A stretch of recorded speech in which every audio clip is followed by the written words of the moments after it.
Welcome to the Slop Farm. Enjoy the video. In this video, I will explain how to make nighttime go faster in Ark. We'll dive into practical methods you can implement right away, whether you're playing solo or on a server. Understanding these techniques will help you optimize your gameplay and spend less time in the dark. Let's get started with the most impactful changes you can make. For server owners, modifying the nighttime speed scale setting is the most direct approach.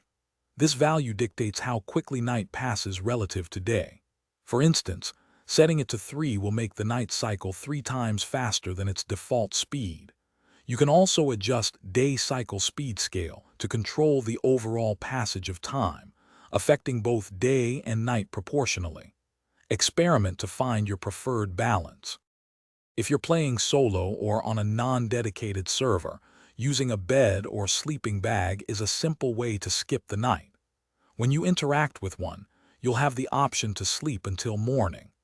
This instantly fast-forwards time, allowing you to resume your daytime activities. Just remember to be in a secure spot, as you'll be vulnerable to creatures while you're asleep. Beyond direct time manipulation, you can also adapt your gameplay. Use the dark hours for indoor tasks like crafting, sorting inventory, or base construction. Equip yourself with reliable light sources such as a torch, mining helmet, or even a tech helmet to navigate safely. While speeding up night is convenient, remember it might reduce opportunities for specific nocturnal resource spawns or creature encounters. Thanks for watching. Consider subscribing if we helped you today.